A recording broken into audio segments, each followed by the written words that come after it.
Corrective exercise specialist course क्या है? Corrective exercise यानी एक्सरसाइज एक प्रोटोकॉल हम यूज करेंगे और उन एक्सरसाइज प्रोटोकॉल को यूज करके बॉडी की अलाइनमेंट पे काम किया जाएगा। तो कई बार क्या होता है, जिम में जब हम जाते हैं, नॉर्मल जो भी हम अपने जिम में ट्रेनिंग करते हैं, हर मसल्स हमारी टारगेट नहीं हो पाती है।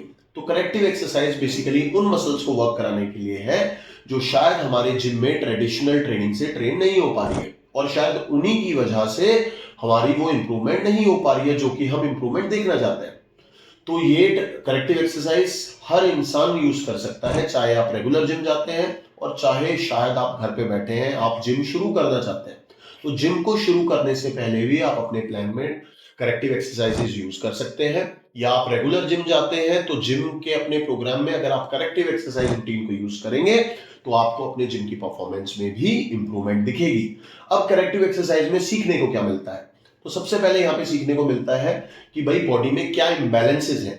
जैसे कि आजकल बहुत कॉमन पोस्चरल इम्बैलेंसेज है, फॉरवर्ड हेड पोस्चर हो गया जिसमें हेड आगे है, या आपका हंच बैक है जिसमें आपका अपर बैक ज्यादा राउंड है, या आपकी लोअर बैक जो एरिया है, लंबर रीजन, वो फ्लैट है, या आपकी बैक में ज्यादा आर्च है जिसको आप लंबर लोडोसिस भी कहते हो, या नॉक नीज है, या फिर फ्लैट फीट है, या फॉलन आर्चेज है। तो कौन सी एक्सरसाइज मेथड्स ऐसे पोस्चर अगर डिफॉर्मिटी है तो क्या अप्लाई किया जाए? कल को शायद इसी बैड पोस्चर की वजह से बैक पेन हो रहा है आपको, नेक पेन हो रहा है आपको, नी पेन हो रहा है आपको, आपके हील में दर्द हो रहा है, तो करेक्टिव एक्सरसाइज इन दर्द वगैरह को ही कम करने के लिए यूज की जाती है, और कल को जिम में आपकी इंजरीज के खतरे को भी कम करने के लिए यूज की जाती है।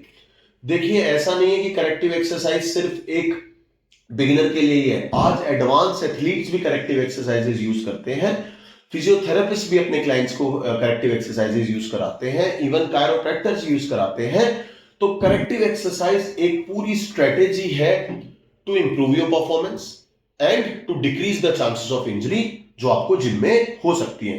तो यहां पर आप पहले पोस्चर असेस करते हैं, फिर मूवमेंट असेसमेंट करते हैं, मूवमेंट के दौरान ये देखते हैं कि क्या डिफॉर्मिटी है, किस वजह से मूवमेंट ठीक नहीं हो पा रही है, फिर फ्लेक्सिबिलिटी असेसमेंट लेते हैं कि किस जॉइंट की कितनी फ्लेक्सिबिलिटी होनी चाहिए, क्या वो ऑप्टिमम है, क्या वो ठीक है, क्या जितनी नॉर्मल रेंज ऑफ मोशन होना चाहिए उससे कम है, और किस वजह से कम है, और क्या टेक्निक हम उस पर यूज कर सकते हैं।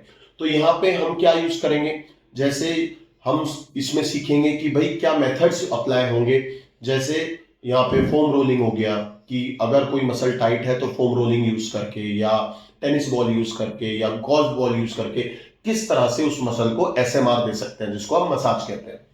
किस तरीके से कौन से स्ट्रेचेस करके फ्लेक्सिबिलिटी की इंप्रूव किया जा सकता है, एंड क्या एक्सरसाइजेज यूज करके वीक मसल्स को टारगेट किया जा सकता है। Thank you.